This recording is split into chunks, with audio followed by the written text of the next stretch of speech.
Bir яқта қазылар, икенче ягыннан җирне тигезләп таш салып киләләр. Бу күптән көтелгән юл ди Вознесение трактын төзүчеләр. Аны инде 1969 елда ук планлаштырган булганнар. Шунысы кызык, моннан ярты гасыр элек үк шәһәрнең генераль планын төзегән вакытта нәкъ менә шушы урыннан олы юл узачагын планга керткән булганнар. Моннан 50 ел элек әле юлларда транспортлар саны күп булмаса да, шундый алдынгы карашлы фикергә килгән булганнар. Бирдә төзелеш эшләре март айында башланып киткән. Хәзерге вакытта бирдә 90 берәмлек техника эшләй. Беренче участокның беренче этабын 2023 елда кулланышка тапшырырга җыйналар. Һәм инде менә шушы рәсемдә күренгәнчә заманча иркен юл барлыкка киләчәк дигән сүз.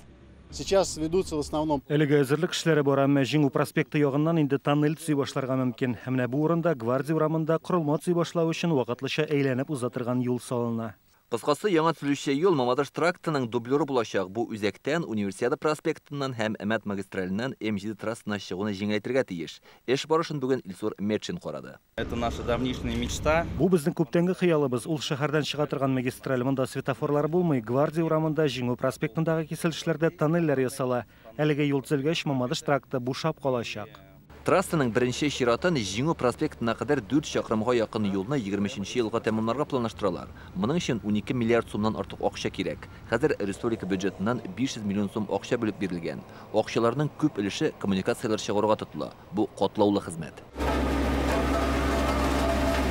Әлеге яңа юл уза торган сәнәгать мәйданнары территориясендә киләчәктә заманча инфраструктурада барлыкка киләчәк. Күп катлы йортлар, балалар бакчалары сафка бастырырга җыйналар. Бу проектны тормышка ашыру өчен шәһәргә 70-кә якын шәхси җир участогын хуҗаларыннан сатып алырга кирәк. Яңа юлдан троллейбуслар да йөриячәк. Җәяүләр өчен 3 җир асты кичү ясау планлаштырыла. Юлның икенче чираты хәзер проектлау этабында. Илдар Сафиуллин, Рәмзил Гарипов, Яңа гасыр каналы.